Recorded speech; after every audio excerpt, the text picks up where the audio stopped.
इसको एग्जेजरेशन मत मानिए और ना ही ये मानिए कि ये एक तरीके से कुछ लोगों की आदत है किसी भी बात को तिल को ताड़ की तरह प्रस्तुत करने की आदत।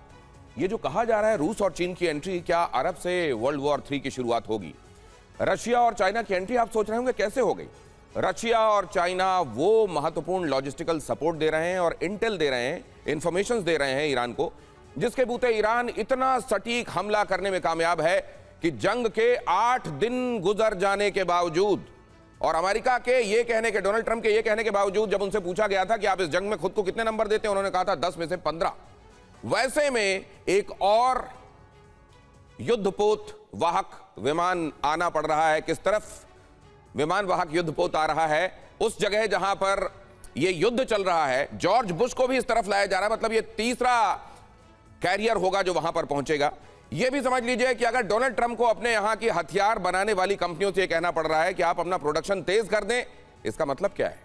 इसका मतलब क्या है कि अमेरिका के पास अगर थर्ड बैटरीज कुल मिलाकर 7 या 8 हैं और उनमें से 3 के तबाह होने का दावा ईरान के हमलों में किया जा रहा है, तो इसके मतलब क्या है? 22,000 करोड़ की एक थर्ड बैटरी होती है। यह युद्ध किधर जा रहा है और क्या वाकई 10 में से 15 नंबर डोनाल्ड ट्रंप को मिलने चाहिए? क्या इधर से दूसरे देशों की एंट्री हो जाएगी? इसलिए भी क्योंकि आपको पता है अजरबैजान पर भी ईरान ने हमला किया है, शायद 136 से, और यह कहा है कि वहां की तेल कंपनी को निशाना बनाया गया है नफकचिन में।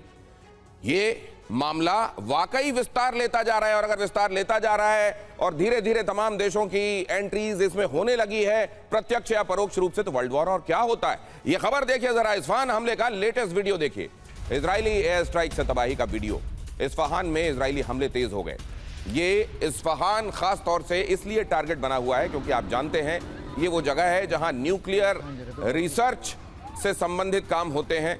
नतांज, फोर्डो, ये वो जगह है जहां पर एनरिचमेंट होते हैं, जहां सेंट्रीफ्यूज लगाए गए हैं, और इस्फहान वो जगह है जहां ये तमाम रिसर्चेस होती हैं। इस्फहान को एक बार फिर से निशाना बनाया गया है। आज इनफैक्ट सिर्फ इस्फहान नहीं, तेहरान, पश्चिमी तेहरान, वहां के सैयद इमाम यूनिवर्सिटी, कहा यह जा रहा है कि वहां से भी हमले हो रहे थे।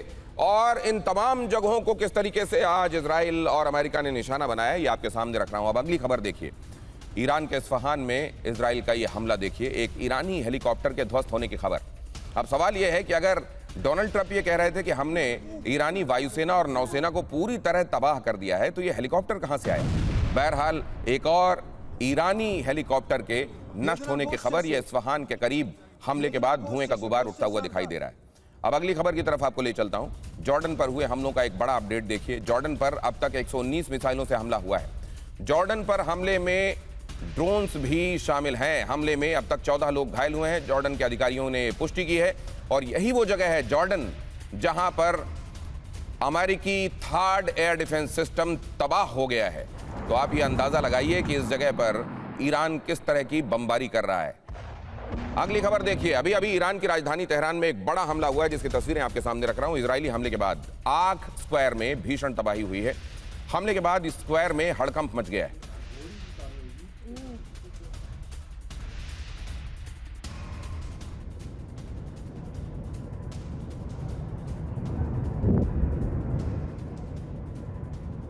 नेक्स्ट न्यूज देखिए, इजराइल एयरपोर्ट पर ईरान का हमला। इजराइल के एयरपोर्ट पर ईरान का हमला। इजरायली एयरपोर्ट पर मिसाइल हमले का दावा। एयरपोर्ट पर हमले के बाद अफरा तफरी। हमलों के बाद इजराइल में high alert. Air defence system ने कई मिसाइलों को इंटरसेप्ट किया। आज दिन में दुबई के एयरपोर्ट के भी एक हिस्से पर हमले की खबर आई थी, उसकी तस्वीरें भी हमने आपके सामने रखी थी। और यहाँ देखिए इजराइल के एयरपोर्ट पर हमला और उसके बाद अफरा तफरी की तस्वीरें।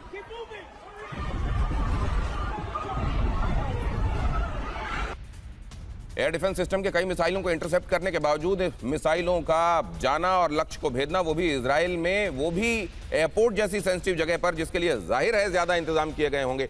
ये बताता है कि कैसे सटीक इंटेल मिल रही है हमलों के संदर्भ में, सटीक इंफॉर्मेशन मिल रही है और कैसे जबरदस्त लॉजिस्टिकल सपोर्ट भी मिल रहा है। क्या रशिया और चाइना की तरफ से यही मदद एक बड़ा डिफरेंशिएटर है? और अमेरिका अगर ये भांप रहा है तो क्या अमेरिका बहुत देर तक चुप बैठेगा? अमेरिका की साख दांव पर लगी हुई है और इसीलिए हम ये कह रहे हैं कि क्या अरब से ही WW3 दुनिया ये इतिहास में पढ़ेगी कि WW3 की शुरुआत अरब के युद्ध से हुई थी। अगली खबर देखिए, दुबई इंटरनेशनल एयरपोर्ट पर डबल अटैक। ईरान ने मिसाइल के बाद दागे ड्रोन। टर्मिनल 3 के पास कामिकाजी ड्रोन से हमले का जवाब। हमले के बाद एयरपोर्ट पर सुरक्षा अलर्ट बढ़ाया गया। हमले के बाद एयरपोर्ट को और सिक्योर किया गया है। लेकिन यहां पर आप देख रहे हैं किस तरीके से यह हमला हुआ और कैसे वहां से उठता हुआ धुआं ये बता रहा है कि ये एक बड़े हिस्से को निश्चित रूप से ऐसा बना गया है कि वो ऑपरेशनल अब नहीं रहेगा, वहां से कामकाज नहीं किया जा सकेगा एयरपोर्ट का। और इसमें क्या कोई जनहानि हुई है, इस बारे में खबर आना बाकी है। दुबई इंटरनेशनल एयरपोर्ट की तस्वीरें, जैसा मैं आपको बता रहा था कि सिर्फ इजराइल पर नहीं, दुबई के एयरपोर्ट पर भी हमला हुआ है। यहाँ ये कामिकाजी ड्रोन है जिससे हमला किया गया है और ये ड्रोन भी कितने खतरनाक साबित हो रहे हैं। 136 ऐसे ही नहीं पूरी दुनिया में जाने जाते ये शाहिद 136, और टर्मिनल 3 है ये जहां पर कामिकाजी ड्रोन से हमले का ये दावा है और ये तस्वीरें सामने आ रही हैं। सुरक्षा को पहले से ज्यादा मुस्तैद कर दिया गया है, ये दुबई की अथॉरिटीज की तरफ से पता चला है। अगली खबर यह है कि दुबई में ईरान के हमलों से हड़कंप मचा हुआ है। दुबई के शॉपिंग मॉल में खरीदारों की भारी भीड़ मच गई है। यहाँ जंग की वजह से सामान स्टोर करने की लोगों में होड़ दिखाई दे रही है। लोग चाहते हैं कि आने वाले दिनों में अगर ये सब ज्यादा बढ़ जाता है तो उनके पास इतना सामान रहे कि वो घर में खुद को सुरक्षित किए हुए, बाहर निकलने का जोखिम बगैर लिए हुए वो सरवाइव कर सके। इसीलिए मॉल्स में आप देख रहे हैं जबरदस्त भीड़ है लोगों की खरीदारी के लिए। ये पैनिक, जैसा मैंने आपको बताया, आज जो हमला हुआ है खास तौर से दुबई के एयरपोर्ट को निशाना बनाते हुए, उसके बाद ये पैनिक और ज्यादा बढ़ गया।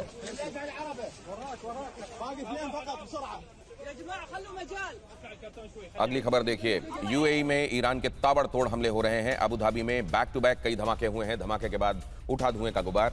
यहां अबू धाबी, अब ये देखिए यूनाइटेड अरब एमिरेट्स, उनकी जो कैपिटल है अबू धाबी में भी किस तरीके से लगातार निशाना बनाया गया है अलग अलग टारगेट्स को ईरान की तरफ से। यहां पर आपको ये दिखाई दे रहा है। आपको याद होगा पहले ही दिन जब ये मामला एस्केलेट हुआ और यहां तक पहुंचा तो यहां की अथॉरिटीज की तरफ से, गृह मंत्रालय की तरफ से ये कहा गया था कि हम इसका पुरजोर विरोध करते हैं और हम इसका जवाब देंगे। लेकिन जाहिर है अमेरिका के सिक्योरिटी अम्ब्रेला में रहने की वजह से इनको अभी तक वो आदत नहीं पड़ी है जो इस तरह की सिचुएशन में पलटवार के संदर्भ में होनी चाहिए। अब अगली खबर आपके सामने रख रहा हूं। देखिए, सऊदी के प्रिंस सुल्तान एयरबेस पर मिसाइल हमला हुआ है। सऊदी प्रिंस सुल्तान एयरबेस जो है ये बहुत महत्वपूर्ण एयरबेसेस में से एक है अमेरिका के लिए, और यहां पर पहले दिन से इसको निशाना बनाकर हमला किया जा रहा है। प्रिंस सुल्तान एयरबेस, अमेरिका के सैनिकों के पास गिरी ईरानी बैलिस्टिक मिसाइल। हमले के बाद दुबई इंटरनेशनल एयरपोर्ट पर सभी उड़ानें बंद कर दी गई हैं। सुरक्षा कारणों से रोके गए एयरपोर्ट ऑपरेशंस। प्रिंस सुल्तान एयरबेस पर बड़ी अमेरिकी सैन्य तैनाती।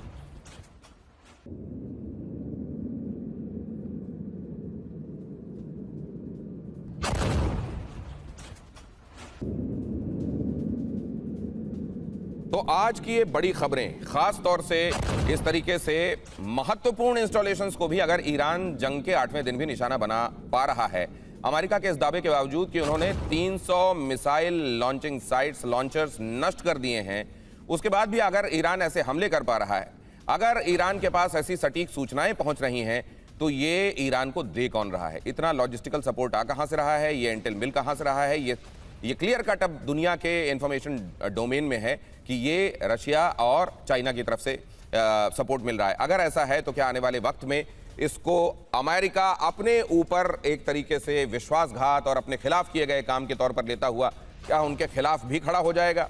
क्या इस जंग का विस्तार होने वाला है? खास तौर से ये इंफॉर्मेशन मिलने के बाद कि अब aircraft carrier George W Bush भी इस इलाके का रुख कर चुका है। गेरार्ड आर्टफोल्ड पहले से यही है। अब्राहम लिंकन को तो ईरान ने यह तक दावा किया है कि हमने उसको ऐसा मारा है कि उसको डीप वाटर्स की तरफ जाना पड़ा है, अब वो यहां करीब है भी नहीं। तो क्या ये जंग और ज्यादा खींचने वाली है? 8 दिन बाद क्या इस जंग के और ज्यादा खिंचने और व्यापक और बढ़ते जाने के इशारे मिल रहे हैं? मेरे साथ जो मेहमान जुड़ रहे हैं उनका क्या आकलन है, आइए उनके पास ले चलता हूं। ये वो अनुभवी आंखें हैं, ये वो लोग हैं जिन्होंने इस तरह की न जाने कितनी सिचुएशंस देखी हैं और भारत के हित को और दुनिया में चल रहे घटनाक्रमों को आपके सामने थ्रेड बेयर एनालाइज करके रख देंगे। आपको समझ में आ जाएगा कि होने क्या वाला है। अश्विनी सिवाच सर, जनरल अश्विनी सिवाच हमारे साथ इस चर्चा में हैं। दीपक वोरा सर भारत के राजदूत की हैसियत से दुनिया भर में कई जगहों पर प्रतिनिधित्व कर चुके हैं। कर्नल शैलेंद्र हमारे साथ आज की शाम है और प्रोफेसर अमिताभ हमारे साथ एक बार फिर जुड़ रहे हैं इस खास तौर से क्राइसिस और इस इलाके की क्राइसिस के मामले में उनकी जानकारी बेजोड़ है। सबसे पहले लेकिन मैं ये जानना चाहता हूं जनरल सिवाच, क्या ये बढ़ता ही दिख रहा है? ये मुझे तो नहीं लग रहा है कि ये कंटेन होने की तरफ जा रहा है। हाँ बिल्कुल, देखो दिनेश, ऐसा लगता था कि ये लड़ाई रुक जाएगी। देखो पहली बात तो ये है, मुझे भी लगता है कि अमेरिका और इजराइल ने अंडर एस्टिमेट कर दिया जो ईरान की कैपेबिलिटी, और उन्होंने सोचा था जो आयतुल्लाह अल खमैनी और उसके साथ जो 40 टॉप मिलिट्री कमांडर और पॉलिटिकल लीडर मारे गए तो हो सकता है ईरान घुटनों पे आ जाए, मगर ऐसा नहीं हुआ। ईरान पलटवार करता रहा और अभी इंटेंसिटी इस लड़ाई की बढ़ती जा रही है। और अभी ये तो सच्चाई है कि कहीं ना कहीं ऐसा लगता है प्रेसिडेंट पिज़ेस्कियान ने जो बोला है कि जो खाड़ी के देश हैं उन पे हम हमला नहीं करेंगे जब तक वहां से कोई हमला ना आए। मगर इसके बावजूद भी आप अगर देखें, क्या ये एक साइकोलॉजिकल वॉरफेयर का हिस्सा है सर, ताकि ये खाड़ी देश अमेरिका के खिलाफ खड़े हो जाएं और कहें कि आप हमारे यहां से हमला मत कीजिए, देखिए वो क्या कह रहे हैं, वो हमारे दुश्मन नहीं, आपकी वजह से हमको ये झेलना पड़ रहा है। बिल्कुल, आपके you hit the nail on the head Dinesh. सच्चाई यह है कि कहीं ना कहीं प्रेशर डालें अमेरिका पे कि इस लड़ाई को बंद करें, क्योंकि वहां की इकोनॉमी शटआउट होगी। आप स्टेट ऑफ हार्मोज बंद होने से 20% जो वर्ल्ड का ऑयल है वो इफेक्टेड हो गया है, यहाँ का टूरिज्म बर्बाद हो गया है, यहाँ की जो गैस और ऑयल की जो मैन्युफैक्चरिंग कैपेबिलिटी वो कम होगी। तो अब क्या होगा? अब क्या होगा कि ईरान का फोकस इजराइल की तरफ ही जाएगा। और अब आज सुनने में यह आया, आज की रात एक भयानक रात होने वाली है। अमेरिका और इजराइल बहुत ज़्यादा हमले करेंगे ईरान पे। वो कौन से हैं? कमांड एंड कंट्रोल सिस्टम और उसकी जो मिसाइल की जो सिटीज हैं उस पे, और तीसरा जो है इनका नेवल बेसिस हैं उन पे हमला करेंगे कि एक तरफ किसी तरफ इनका विल तोड़ा सर उन्होंने तो पहले कह दिया, उन्होंने तो पहले डोनाल्ड ट्रंप से जब ये पूछा गया तो उन्होंने कहा कि हमने उनकी हवाई सेना को और उनकी नौसेना को नेस्तो नाबूद कर दिया है। तो अब ये नौसेना वाले किन ठिकानों को निशाना बनाने वाले हैं? ये आज जो हम हेलीकॉप्टर के अभी एक मारे जाने की, ईरान के हेलीकॉप्टर को मारने की खबर आई, वो क्या वो ईरान के एयरफोर्स से ताल्लुक नहीं रखता था क्या? जब डोनाल्ड ट्रंप ये कहते हैं कि हमको 10 में से 15 नंबर हम खुद को देते हैं इस युद्ध में, अभी तक वो इतने एग्जेजरेशन के साथ बात कहते हैं और जमीन पे हालात कुछ और दिखाई देते हैं, तो ये दीपक वोरा सर हो क्या रहा है? बहुत बहुत धन्यवाद कि आपने फिर से मौका दिया है आपके शानदार चैनल पर शरीक होने का, आपसे सीखने का। और मेरी हमेशा कंप्लेंट, दो फौजियों के बीच में एक डिप्लोमेट को बिठा दिया आपने, वहाँ प्रोफेसर साहब बैठे, मैं क्या करूँ? क्या हो रहा है तो आपको जनरल सिवाच ने बता दिया। वही हो रहा है जो नहीं होना चाहिए था। सबसे पहला सबक sir, first lesson from this war gulf monarchies के लिए कि अमेरिकन बेस आपकी सुरक्षा की कोई गारंटी नहीं है, बल्कि खतरनाक हो सकता है। सेकेंड लेसन, जब अमेरिका को गुस्सा आता, पता नहीं मैकडोनाल्ड ट्रंप को गुस्सा क्यों आता है, उसके सामने कोई नहीं टिकता। वो सीधा कहता है कि मेरे अलावा और कोई नहीं, और ईरान में जो नई हुकूमत आएगी उसको मैं चुनूंगा। और तीसरा लेसन, दुनिया भर के देश जो मर्जी कह लें, किसी में हिम्मत नहीं है आज 2026 में कि अमेरिका की मुखालफत करे। अरे स्टेटमेंट्स देते जाइए, मॉरल रिस्पॉन्सिबिलिटी, ऐसा होना चाहिए, वैसा होना चाहिए। टाइगर, हिम्मत है तो जाके देखो, भिड़ जाओ उसके साथ, अपने सिपाही ईरान भेज दो। अब तो कुर्दी लोग आ रहे हैं। अरे लेटेस्ट फिगर जो मेरे पास है अबाउट 25,000, क्योंकि उन्होंने अमेरिका का समर्थन किया था, अमेरिका ने उनका समर्थन किया था। अब वो बूट्स ऑन द ग्राउंड बन रहे हैं। तो ये जंग थोड़ी देर के लिए बढ़ेगी, लेकिन कितनी देर ईरान इसको सस्टेन करेगा? उसने खुद ही कहा है कि पुरानी मेरी मिसाइलें खत्म हो गई, अब नई मिसाइलें, वो खुर्रमशहर भेज रहा है। आई डोंट नो कितनी देर चलेगा। मेरा अनुमान है सर कि ये ज्यादा देर नहीं चलेगा सर। अगर ज्यादा देर नहीं चलेगा तो फिर यहाँ नए एयरक्राफ्ट कैरियर को क्यों लाया जा रहा है? अपने यहाँ पर हथियार प्रोडक्शन को बढ़ाने के लिए उन हथियार बनाने वाली कंपनियों के साथ डोनाल्ड ट्रंप को बैठक क्यों करनी पड़ रही है? कर्नल शैलेंद्र, जरा ये रिडल भी सुलझाइए। जय हिंद, नमस्कार। दीपक वोरा सर ने काफ़ी कुछ बता दिया है, बट उसमें मेरा एक छोटा सा पॉइंट है कि अगर ट्रंप कहते हैं कि नया शासक मैं चुनूंगा, और अगर ये वर्ल्ड के लिए एक नया नॉर्मल है, तो क्या इंडिया भी अलाउड है अड़ोस पड़ोस में कुछ इस तरह की चूज करना? क्योंकि ये एक बहुत बड़ी बात होगी। एक अगर नया नॉर्मल है कि आप दूसरे देश में आप रिजाइम चेंज ला सकते हैं, आप वहाँ पर सिचुएशन क्रिएट कर सकते हैं। अब आगे बात जो अगली है सबसे बड़ी, मैं आप तो सर वो तो अगर आप उनसे ये सवाल पूछेंगे डोनाल्ड ट्रंप से, तो आपको यही जवाब देंगे कि एक्चुअली हम ही ने तो बैठाया है वहां जिसके बारे में आप बात कर रहे हैं, तो अब उसको हटा के हम किसको और बैठाएं? हमारा ऑलरेडी वहां पे पपलू वही बैठा हुआ है। नहीं, ये अगर वर्ल्ड नॉर्मल है कि हर एक को चॉइस है, तो इंडिया को भी चॉइस होगी कि कहाँ क्या करना है। बट वो ज़्यादा बड़ी बात है जो आपने कही है कि 2 एयरक्राफ्ट कैरियर का मतलब है 2 आर्मी खड़ी हुई हैं। They are not less than army. वो 2 कम पड़ रही हैं तो फ्रांस वाली भी आ गया एक और एयरक्राफ्ट कैरियर। अब आपका वो जॉर्ज बुश वाला भी आ रहा है। 4 एयरक्राफ्ट कैरियर आपको चलने पड़ रहे हैं। और कहने के लिए वो एक इररिलेवेंट है। मैं मानता हूं कि वो बिल्कुल कमजोर ईरान है। आपका कहना है कि 90% एयरफोर्स मैंने ध्वस्त कर दी है, 60% लॉन्चर खत्म कर दिए हैं, नेवी को तो मैंने ध्वस्त कर दिया है। वो क्या बंदर अब्बास वाला पर उन्होंने बोल दिया 20 या 22 जो शिप खड़े थे उनको हमने तोड़ दिया है। कहीं किसी पॉइंट ऑफ व्यू से ईरान में कैपेबिलिटी नहीं है। मैं मान लेता हूं आपकी बात। मिस्टर ट्रंप, अगर हमेशा आपका कहना है कि ईरान झूठ बोलता है, मैं जानना चाहता हूं आप कौन से सच बोल रहे हैं। आपकी सच्चाई आपकी अपनी कंट्री बोल रही है, जो 2 दिन पहले 63% of the US citizens have voted कि this war is wrong, this war cannot be, और उसमें से भी 68% ने बोला है कि अगर किसी भी तरह की कैजुअलिटी होती है तो हम चाहेंगे कि ये वॉर अभी रुक जाए। आपके अपने यहाँ का मैं सीन बता रहा हूं। डेमोक्रेट्स आपके खिलाफ हैं, रिपब्लिक बोल रहे हैं ठीक है चलिए हम बोल नहीं रहे हैं, लेकिन ये वॉर एस्केलेट नहीं होनी चाहिए, एक असीमित वॉर के तौर पर नहीं आनी चाहिए कि कहीं आपने एक और अफगानिस्तान, वियतनाम या पता नहीं क्या बना दिया, इवन इराक बना दिया। इराक लास्ट 20 ईयर्स क्या कर रहे हैं आप? कुछ नहीं कर पा रहे। मुझे लगता है यस लेकिन सर अब ये अगर ऐसी हालत है तो क्या ये साइऑप्स के तहत ये स्टेटमेंट दिए जा रहे हैं डोनाल्ड ट्रंप की तरफ से? क्योंकि कहा जाता है डोनाल्ड ट्रंप को दुनिया जितना फिन की, सन की या कभी जो भी मुंह में या दिमाग में आ जाए वो बोल देने वाला मानती है। एक्चुअली इस सब के पीछे उनकी स्ट्रैटेजी होती है। तो मैं प्रोफेसर अमिताभ आपसे एक बात जानना चाहता हूं, बहुत सारे लोग इसको इस तरीके से भी एनालाइज कर रहे हैं कि डोनाल्ड ट्रंप की कल जो तस्वीरें आई जहां वो पादरियों के साथ बैठे हुए हैं, पादरी उनको आशीर्वाद दे रहे हैं, उसने एक डाउन द लाइन मैसेजिंग का भी काम किया है। बहुत सारे लोग जो इसको ये क्रूसेड वर्सेस जिहाद दिखाने की कोशिश कर रहे थे, उन्होंने ये खास तौर से इस्लामिक वर्ल्ड की तरफ से जो लोग हैं उन्होंने ये बताने की कोशिश की है देखो वो क्या कर रहा है। अभी वो शिया ईरान पर हमला कर रहा है, आने वाले दिनों में सऊदी सुन्नी को भी छोड़ देगा, ये जरूरी नहीं है। ये जो एक नैरेटिव कहीं साथ में चलाने की कोशिश की जा रही है, क्या ये डोनाल्ड ट्रंप ने इसके लिए मौका दिया है या इन नैरेटिव्स के लिए अब कोई जगह नहीं बची है? सर ये मेरा सवाल है, मैं आपके पास लेकर आऊंगा। सवाल आपने सुन लिया, लेकिन एक खबर बता दूं, ईरान वॉर के बीच एक बहुत बड़ी खबर है, रूसी तेल बैन में ढील दे सकता है यूनाइटेड स्टेट्स।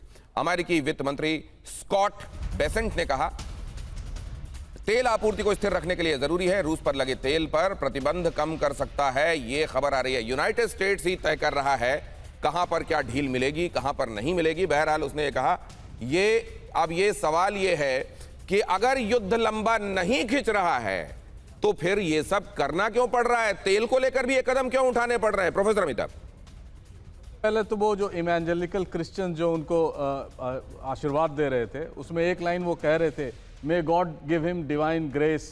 अब वो ग्रेस ट्रंप साहब को आएगा कि नहीं वो भगवान ही बता सकते हैं, हमें तो नहीं पता है।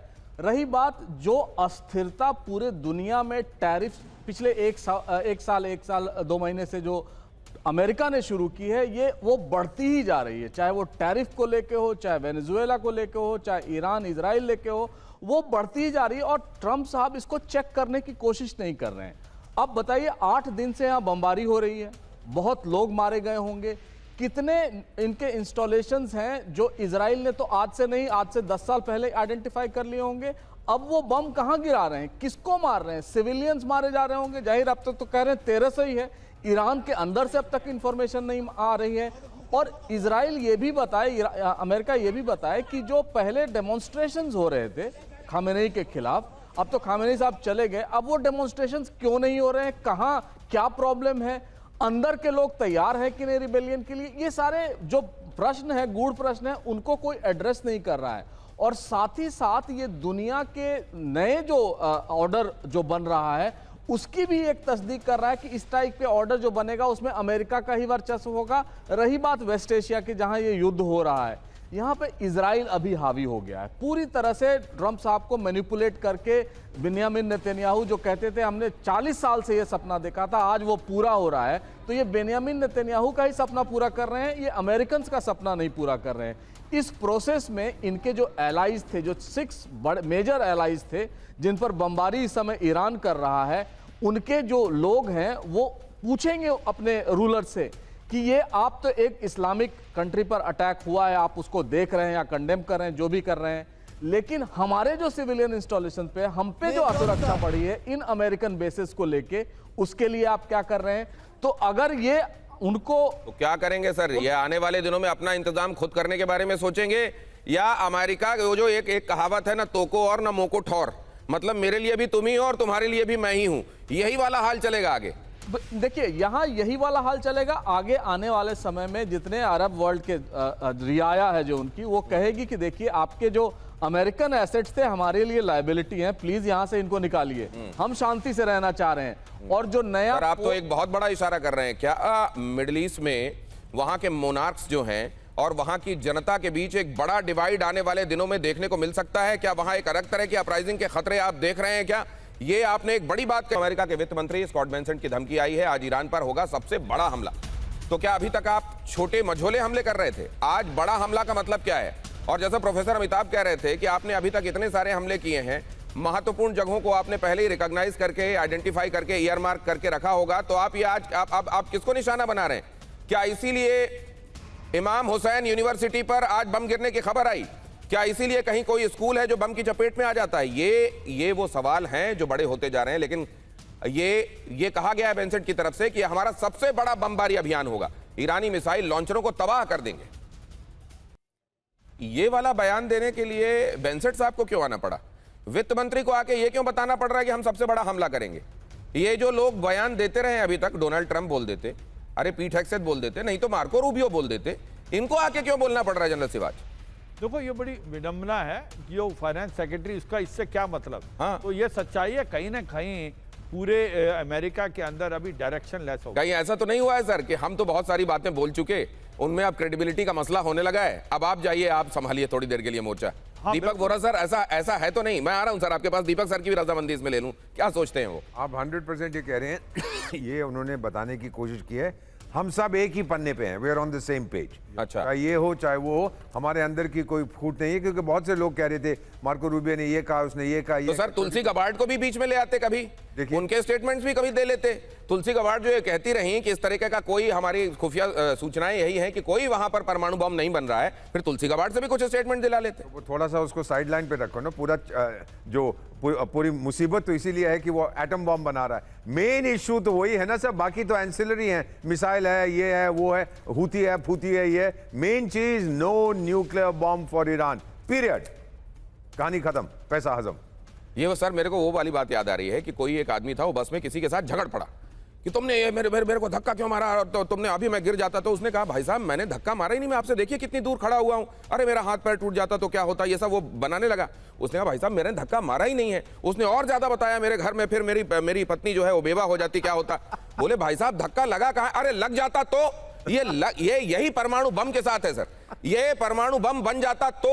ये वाली बात करके जो हमला बोला गया है। अगली खबर देखिए, ईरानी राष्ट्रपति के पड़ोसी देशों से माफी। ईरान के राष्ट्रपति मसूद पेजेश्कियान ने कहा पड़ोसी देशों पर हमला नहीं करेगा ईरान, पड़ोसी देशों से हमले पर ही जवाब देगा ईरान। ईरान के टेम्पररी लीडरशिप काउंसिल में यह फैसला लिया गया है कि ये तभी हमला किया जाएगा अब जब उधर से हमला आएगा, वरना हमला किया नहीं जाएगा। ये एक बहुत इंपॉर्टेंट जेस्चरिंग भी है, मैसेजिंग भी है, खास तौर से क्या इस्लामिक ब्रदरहुड के नाम पर इस्लामिक कंट्रीज को एकजुट करने का प्रयास भी है इसमें, कर्नल शैलेंद्र?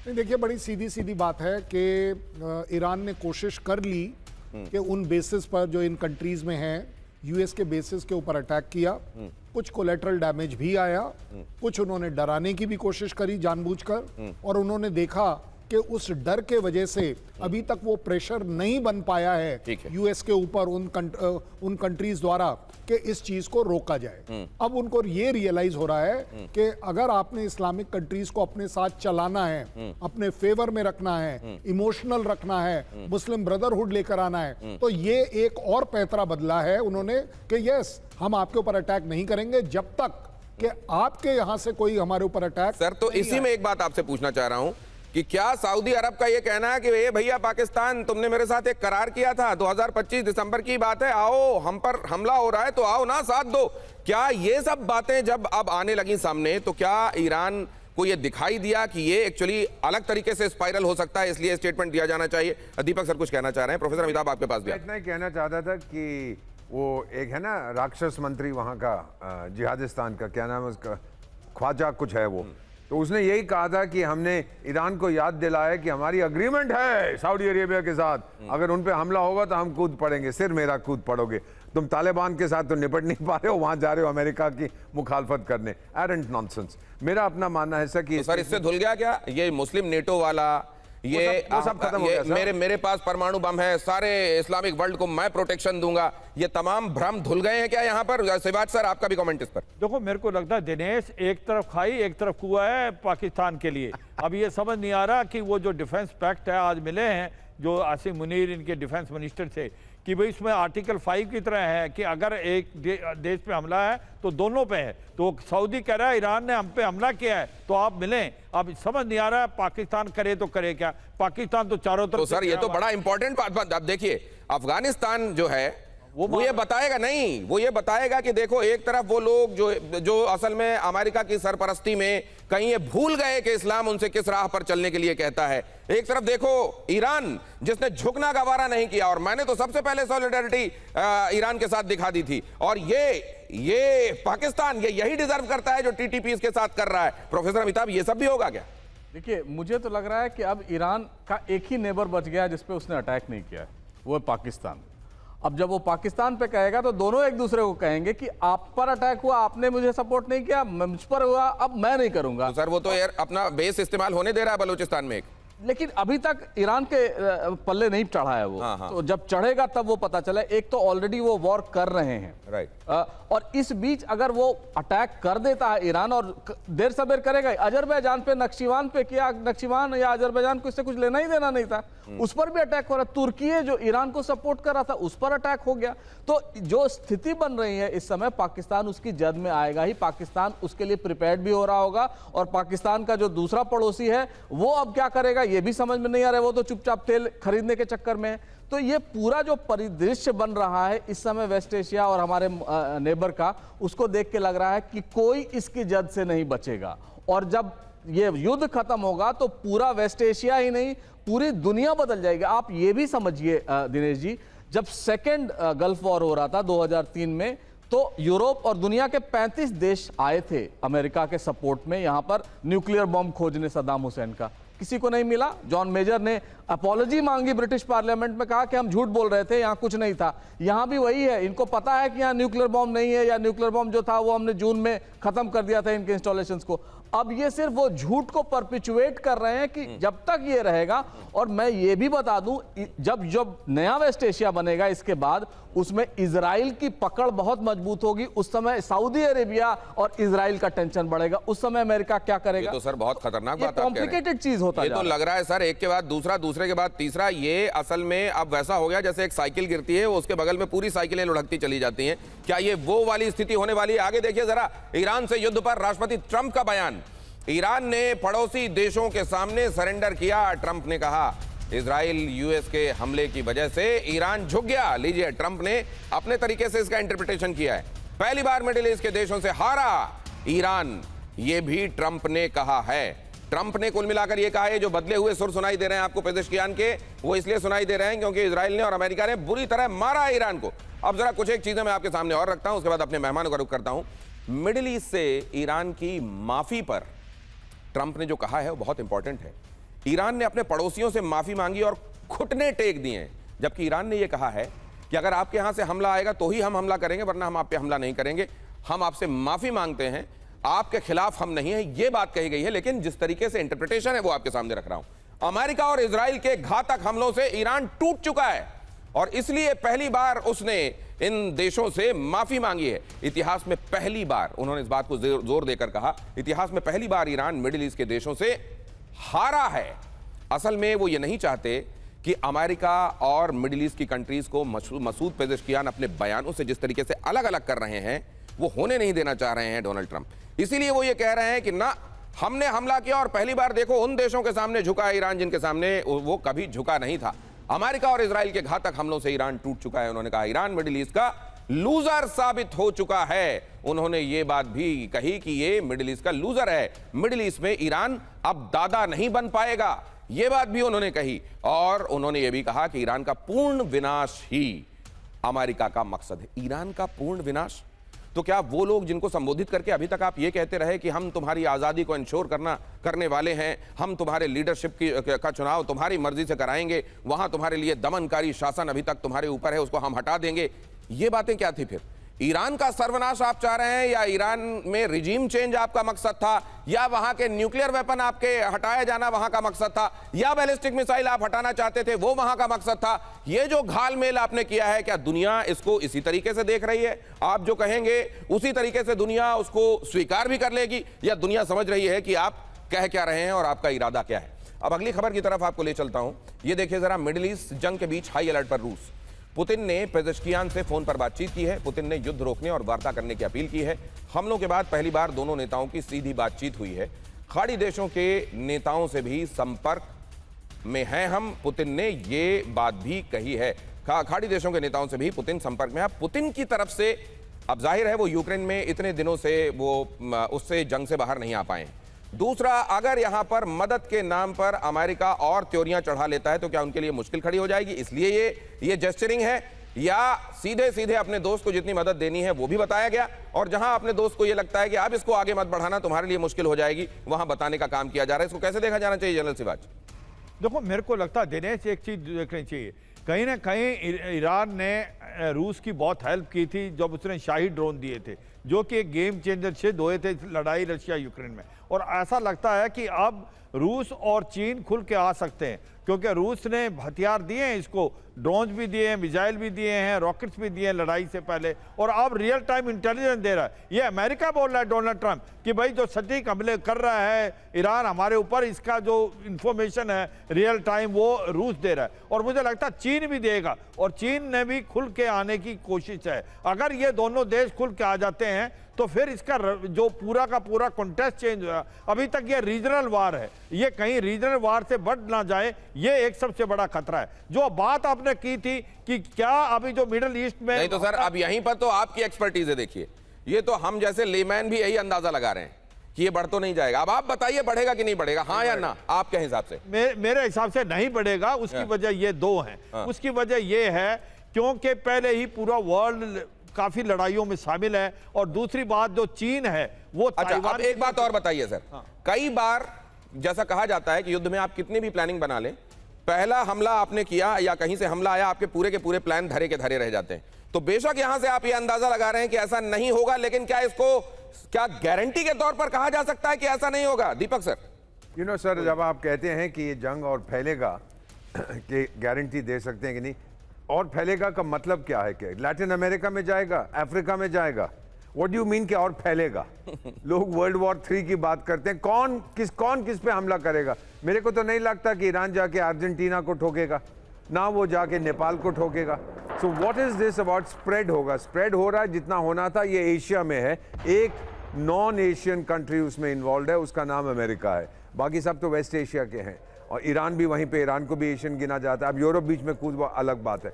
मेरा नहीं मानना कोई और इसमें इन्वॉल्व होगा। जहां तक ऑयल प्राइसेस का सवाल है, 67 में हमने देखा था, 73 में देखा था, ये स्टेबलाइज कर जाएंगे। सर, ईरान के पास इतनी ताकत नहीं है। अब तो कुर्द वहां पहुंच गए हैं, 25,000 या 30,000 जो फिगर्स आ रहे हैं। Boots on the ground, American boots नहीं है, ये कर्डिश बूट्स हैं। तो आप देखेंगे कि ईरान कब तक लड़ता जाएगा। लेकिन क्या ये कर्नल शैलेंद्र, ये कर्डिश बूट्स ऑन द ग्राउंड जो हैं, ये तो मुझको लगता है कि असल में अमेरिका जो है वो कुर्दों का बहुत बड़ा दुश्मन है, उनको मरवाने के लिए और उन्होंने भेज दिया। मुझको ये लगता है कि सर अपने लोग, इनके सैनिक न मारे जाएं, तो पहले जितना हमला, ताजा हमला है, वो बूट्स ऑन द ग्राउंड इनके जाकर ये झेलने, बाद में जो देखा जाएगा, हमारे लिए नौबत आएगी तो हम अपने बूट्स ऑन द ग्राउंड करेंगे, कम से कम हमारे बॉडी पैक्स कम होंगे। कर्नल शैलेंद्र, क्या ये स्ट्रेटजी इसके पीछे? कुर्द्स का एक बड़ा पुराना एस्पिरेशन है कि हमें कुर्दिस्तान एक अपना अलग कंट्री मिल जाएगा।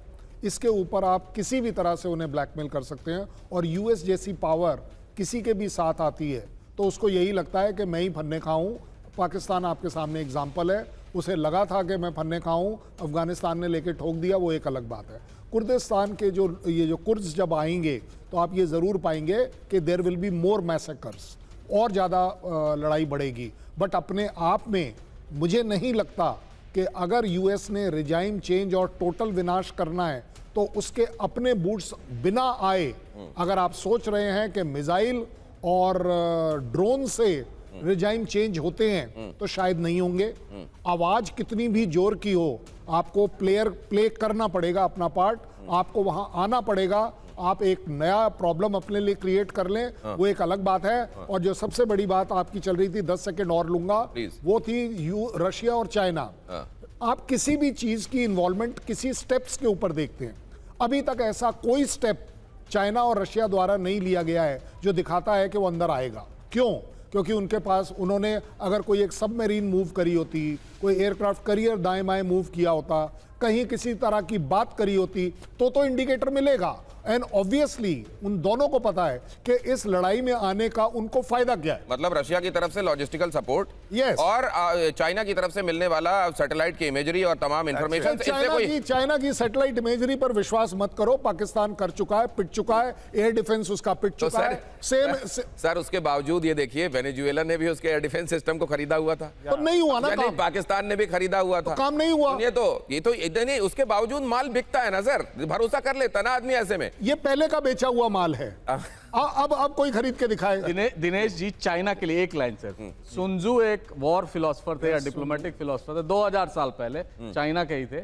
उन्होंने कहा था the best wars are fought without fighting a war.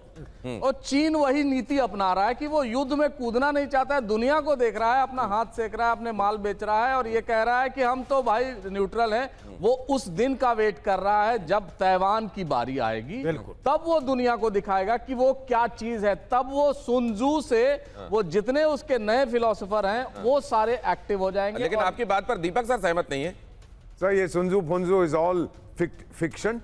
और जो उसने कहा था how to win a war without fighting it, वो मैंने भी पढ़ी है। डरा दो उसको, वो हार जाएगा। What nonsense. ये केजी का बच्चा आपको कोई बता सकता है। अगर सुनजू ने ऐसा कुछ कहा था, उसको पता था कि चीनी नपुंसक हैं, डरपोक हैं, लड़ना नहीं जानते। How do you win a war without fighting it? ये जनरल साहब बैठे हैं, कर्नल साहब, पूछिए इनसे, अभी कभी दुनिया में कोई जंग जीती गई है लड़े बिना? अमेरिका ने वियतनाम में क्या किया था? ओ मैं ये कर दूंगा, गया कि नहीं? अफगानिस्तान, ओ मैं ये कर दूंगा, गया कि नहीं? इराक में, लीबिया में कौन सा जंग जीता है विदाउट फाइटिंग इट? 2000 साल की बात करें, प्रोफेसर साहब की बहुत इज्जत करता हूं। प्रोफेसर साहब, हमने देखी है दुनिया की हकीकत, लेकिन सुनजू के दिल को बहलाने के लिए सुनजू का ख्याल अच्छा है। लेकिन सर ये सुनजू की किताब सिर्फ चाइना के लिए वॉर के गॉस्पेल ट्रुथ जैसा नहीं माना जाता। पूरी दुनिया में सुनजू की किताब के पढ़ने वाले बहुत सारे लोग हैं और सुनजू को कोट कर करके बातें कही जाती हैं। तो आप माने ना माने, वो बेशक उसने एक चूरन बनाया, किताब में चिपकाया और दुनिया को दे दिया, लेकिन दुनिया में बहुत सारे लोग चाटते हैं सर उसको, इसलिए उसका सर कोई भी चूरन दे दीजिए, चाटेंगे उसको। लेकिन अब अगली खबर देखिए सर, ईरान की मदद में खुलकर सामने आया रूस। ईरान को अमेरिकी ठिकानों की जानकारी रशिया से भी मिल रही है। वॉरशिप और सैन्य ठिकानों का डेटा शेयर कर रहा है रूस को लेकर अमेरिकी खुफिया सूत्रों के हवाले से दावा, रूसी इंटेल से अमेरिका को बड़ा नुकसान पहुंचा सकता है ईरान। वैसे सर एक बात बताइए, क्या कर्नल शैलेंद्र, ये इंटेल के मामले में चाइना के साथ साथ रशिया भी क्या उतना ही इफेक्टिव तरीके से ये कर रहा होगा? देखिए किसी भी तरह की इंटेलिजेंस लेना बहुत आसान काम है। आप मेरे साथ बैठ जाइएगा, मैं आपको बता दूंगा अब्राहम लिंकन की क्या लोकेशन है। इतना बड़ा जहाज आप वैसे ढूंढ लीजिए, मिल जाएगा। ऐसी कोई बात तो है नहीं, ज्यादा बड़ी बात तो ये एक्शनेबल इनपुट दिए जाते हैं। मैं आ रहा हूं, मैं उसी पे मैं कह रहा हूं, वो प्रिसीजन स्ट्राइक जिसकी हम बात कर रहे हैं, कौन सा अभी तक ऐसा प्रिसीजन स्ट्राइक ईरान ने अचीव किया है जहां हम ये बोल पाए कि फला फला हेडक्वार्टर, फला फला इंटेलिजेंस हेडक्वार्टर को ध्वस्त कर दिया? आप मुझे एक बताइए, ये जो इंटेलिजेंस मिल रही है, मैं मानता हूं 100% चाइना और रशिया से आ रही है, बट उसका इस्तेमाल करना, उसको एक्सप्लॉइट करना, ये तो वो कहते हैं ना, man behind the machine. Intelligence तो मिल गई, इंटेलिजेंस तो पाकिस्तान को भी मिली थी कि हमारे जहाज कहां से चल रहे हैं। हमने बाद में इसका जिक्र किया था सर, हमने बाद में अपने प्रेस कॉन्फ्रेंसेज में हमारी अथॉरिटीज ने ये बात कही थी कि कहां से मदद मिल रही थी, चाइना से मदद मिल रही थी, कैसे टर्की से मदद मिल रही थी, इस बात का जिक्र हुआ तो था ना। मतलब ये पूरा का पूरा मामला किसी का इन्वॉल्व होने का, वो भी इस तरीके की ताकतों का, मैटर तो करता है ना। मतलब ऐसा तो नहीं है कि उन्होंने कोई इनपुट दिया और इस इनपुट के होने नहीं होने का कोई मतलब नहीं निकलता। अब जरा ये पर्सपेक्टिव भी लीजिए और उसके बाद चलता हूं प्रोफेसर अमिताभ आपके पास आऊंगा। अमेरिकी खुफिया विभाग की रिपोर्ट में क्या क्या बातें सामने आई हैं, क्या कहता है अमेरिकी खुफिया विभाग? रूस की भूमिका इसमें महत्वपूर्ण है। पर्दे के पीछे से रूस ईरान को युद्ध में मदद कर रहा है, ये अमेरिकी खुफिया रिपोर्ट में कहा जा रहा है। तो खुफिया रिपोर्ट में तो यह भी कहा गया था अमेरिका की ही कि ईरान के पास कोई परमाणु बम नहीं है और ना वो बनाने वाला है अभी निकट भविष्य में, तो फिर उसको क्यों मान लिया गया? बहरहाल रूस ईरान को अमेरिकी युद्धपोतों की सटीक लोकेशन दे रहा है, यह बात भी कही जा रही है। सटीक लोकेशन के मामले में अभी तक तो ईरान वाले ही सिटिंग डक दिखे हैं मुझे। कम से कम ये जो युद्धपोत हैं, अमेरिका के युद्धपोत, उनको तो कोई वैसा नुकसान होता हुआ दिखाई नहीं दिया है। विमान और सैन्य गतिविधियों की सटीक जानकारी भी मिल रही है, और यही बात कर्नल शैलेंद्र कह रहे हैं, जानकारी मिलना और जानकारी को फिर अमल में लाते हुए अपने हक में उसका इस्तेमाल कर लेना, ये दो अलग अलग चीजें होती हैं। ईरान के सटीक हमले के पीछे रूस का सैटेलाइट डेटा है। रशियन सैटेलाइट डेटा से एक्चुअली ये मदद मिल रही है ईरान को। रूस ने ईरान को S-400 और सुखोई 35 फाइटर्स की डिलीवरी भी की है। ये बात भी अमेरिका की खुफिया एजेंसियों की तरफ से बताई जा रही है। ईरान को मिसाइल पुर्जे और वित्तीय मदद भी दे रहा है रशिया। अब क्या वो रशिया जो खुद इस समय परेशानी में है, क्या इतनी मदद और इतनी महत्वपूर्ण मदद दे पाने में इस समय दे पाने की स्थिति में होगा, जिसका जिक्र यहां पर किया जा रहा है। अब जरा एक और महत्वपूर्ण एंगल आपको दिखाता हूं। अगर रूस और चाइना, जैसा कहा जा रहा है कि इनकी भी भूमिका है, मान लीजिए किसी समय आप इस अंदेशे को, असल में हमारी जनरली टेंडेंसी ये है कि किसी बीमारी के बारे में पता चले हम उसको खारिज करते, नहीं यार हमको ऐसा नहीं होगा, नहीं ऐसा नहीं होने वाला। हम जनरली ऑप्टिमिस्टिक लोग हैं। तो यहां तो खैर एक्सपर्ट्स भी कह रहे हैं कि ऐसा नहीं होगा, लेकिन नहीं होने की गारंटी भी कोई नहीं ले रहा है कि ऐसा ये अगर हो गया तो उसकी गारंटी वाली स्थिति में कोई नहीं। अगर रशिया और चाइना जंग में उतर गए तो क्या होगा? 3 मोर्चों पर ट्रंप घेरेंगे, मिडिल ईस्ट, यूक्रेन, ताइवान, ये वाले मोर्चे यहां पर दिखाई देंगे। यहां मिडिल ईस्ट में ईरान और आक्रामक होगा, इजराइल अमेरिका पर जाहिर है दबाव भी बढ़ेगा, नेटो देश खुलकर जंग में एंट्री करेंगे, नेटो को उलझाने के लिए पुतिन यूक्रेन में हमले और तेज करेंगे, चीन मौके का फायदा उठाकर ताइवान पर हमले करेगा। 3 मोर्चों पर घिरने के बाद अमेरिकी हमले और तेज होंगे। तीसरे विश्व युद्ध का और फिर खुलकर एक तरीके से ये कहा जा सकेगा कि ये तीसरा विश्व युद्ध शुरू हो चुका है। लेकिन मैं प्रोफेसर अमिताभ, मुझको तो ये लगता है कि ये बहुत संक्षिप्त आकलन है कि क्या क्या हो सकता है। फिर तो वो हो सकता है दुनिया ने जिसकी कल्पना नहीं की होगी, हो सकता है कि दुनिया बचे ही नहीं। देखिए, ये जो एक एंगल है ना कि रूस ज्वाइन कर लेगा ईरान के साथ, ये हाइपोथेटिकल है, ये ऐसा नहीं होगा क्योंकि रूस खुद घिरा हुआ है। और रूस पहले से जो जितना बड़ा पावर था और जितना पावर विल्ड करता था वो फॉर्मर सोवियत यूनियन में, उसको भी छोड़ रहा है। जैसे आर्मीनिया, अजरबैजान, वहां पे उसने अपना हिस्सा हटा दिया कि हम यहाँ कुछ नहीं कर पाएंगे, ये जो करना है आप लोग कर लो। आर्मीनिया ने भी उनसे लगभग रिश्ता नाता तोड़ दिया है। रही दूसरी बात, यूक्रेन में यूरोप का इन्वॉल्वमेंट, एक हाइपोथेसिस आप वहां छोड़ दिया आपने। वो हाइपोथेसिस जो है, अगर नेटो इन्वॉल्व होता है यूक्रेन में फॉर एग्जांपल, तब ये बात बढ़ सकती है क्योंकि सब कोई सब तरफ से फायदा उठाना चाहेगा। अमेरिका इस समय पूरी तरह इस सीन से बाहर है, एटलीस्ट यूरोप में। और रही सैटेलाइट इंफॉर्मेशन देने की, वो दे सकता है क्योंकि वो नॉन इंट्रूसिव इंफॉर्मेशन है जो उनको दे रहा है। और स्टारलिंक जो उनकी कंपनी है, वो तो कब से दे रही है यूक्रेनियंस को रूस के खिलाफ। अब तक तो रशियंस ने ये नहीं कहा कि अमेरिकन उनको मदद कर रहे हैं, तो ये मदद कर रहे हैं तो ये सही कर रहे हैं और आगे भी करेंगे। शायद ड्रोन्स इन्होंने दिया था, किसी और ने नहीं दिया था। अब तक तो नॉर्थ कोरिया की बात ही नहीं हो कि नॉर्थ कोरिया क्या कर सकता है। फाइनली ये जो आपने लास्ट बात बताई कि ताइवान और चीन का एक बहुत बड़ा संकट है। चीन इस समय बहुत शांति से देख रहा है कौन किस तरह रिएक्ट कर रहा है, कितने असले किसके पास है, कितने इंटेलिजेंस किसके पास है। असली पिक्चर जो है वो अब आने वाला है जब चीन ताइवान पर अपना हक ठोकेगा, और उस समय अमेरिका क्या करेगा वो बड़ा रोचक हो जाएगा देखने। ये आपने बहुत महत्वपूर्ण बात कही कि नॉर्थ कोरिया क्या करेगा, इसका उल्लेख क्यों नहीं हुआ। मुझे लगता है नॉर्थ कोरिया में इस समय ये बातें चल रही होंगी कि सबसे सॉफ्ट पिलो जो होता है वो कॉन्शियस का नहीं होता है। सबसे सॉफ्ट पिलो होता है कि आपके पास परमाणु हथियार होने चाहिए तो आप चैन की नींद सोते हैं। अगली खबर देखिए, यूनाइटेड स्टेट्स पर हमले को लेकर ईरान का बड़ा दावा। यूनाइटेड स्टेट्स के 5वें बेड़े के हेडक्वार्टर पर हमले में 21 की मौत। अल दफरा एयरबेस पर हमले में 200 की मौत हुई है। ईरान का दावा, बीते 24 घंटे में इतनी मौतें हुई हैं, ये बहुत बड़ा झटका है। यूनाइटेड स्टेट्स पर हमले को लेकर ईरान का बड़ा दावा। यूनाइटेड स्टेट्स के 5वें बेड़े के हेडक्वार्टर पर हमले में 21 की मौत हुई है। अल दफरा एयरबेस पर हमले में 200 की मौत हुई है। ईरान का दावा है बीते 24 घंटे में हमने इतना नुकसान पहुंचाया है। ये एक बड़ा एट्रिशन है जो हमने पहुंचाया, ईरान ने यह दावा किया है। और अब अगली खबर देखिए, ईरान के अंदर अब तक का सबसे बड़ा हमला कर सकता है इजराइल। इजराइल को अमेरिका की बड़ी सैन्य मदद। इजराइल पहुंची 12,000 एरियल बॉम्ब की बड़ी खेप। अमेरिकी एरियल बॉम्ब से ईरान को दहलाने का प्लान। सवाल यह है कि ईरान में किन जगहों को दहलाएंगे। जो इन्होंने मिसाइल सिटीज बना रखी हैं, जिनकी गहराई इतनी बताई जाती है कि वहां तक कोई आपका बॉम्ब पहुंच नहीं पाएगा, वहां तक बम जाएगा नहीं, तो ये बॉम्ब से आप थर्राने किसको वाले हैं? प्रोफेसर अमिताभ ने एक बड़ी महत्वपूर्ण बात कही थी जनरल सिवाच, इसका जवाब मैं आपसे लूंगा, लेकिन जरा यहां पर देखिए, ईरान युद्ध लंबा खिंचेगा इसके संकेत मिल रहे हैं। हालांकि कई एक्सपर्ट्स ये कहते हैं कि ईरान के पास इतना कुछ बचा नहीं है, ना उसको देने वाले इतना दे पाएंगे कि वो इतने दिनों तक लड़ाई लड़ सके, लेकिन बहुत सारे इशारे ऐसे हैं, कहते हैं ना कि जो हो रहा है उसको देखकर अंदाजा लगता है, बाकी बातें तो हवा हवाई होती हैं। यहां पर क्यों लग रहा है कि ईरान युद्ध लंबा खिंचेगा? अमेरिका ने ईरान से लंबी लड़ाई की तैयारी की है, तीसरा एयरक्राफ्ट कैरियर फारस की खाड़ी में भेज दिया है। यूएसएस जॉर्ज डब्ल्यू बुश से अब हमले की तैयारियां हैं। USS Abraham Lincoln, USS Gerald R Ford पहले से इस इलाके में तैनात हैं।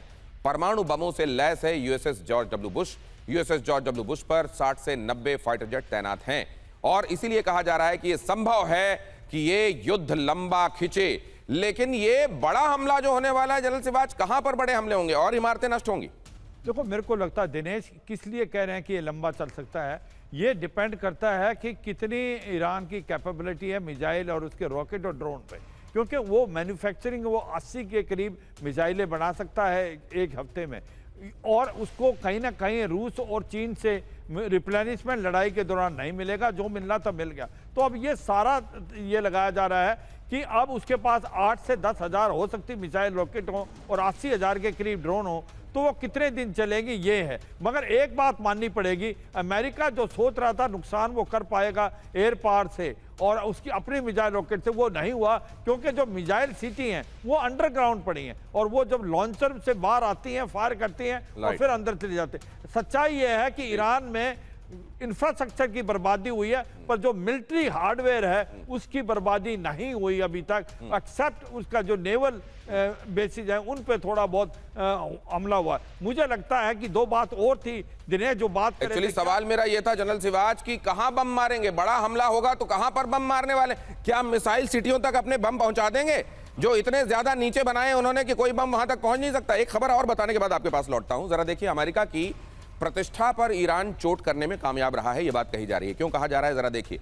आईआरजीसी का दावा, 4 बैलिस्टिक मिसाइलों और ड्रोन से यूएसएस अब्राहम लिंकन पर प्रहार हुआ है, यह बात कही जा रही है। और अगर ऐसा हुआ है तो यूएसएस अब्राहम लिंकन, ये जैसा अभी कर्नल शैलेंद्र आपको बता रहे थे कि ये एयरक्राफ्ट कैरियर नहीं है, ये पूरी की पूरी एक आर्मी है।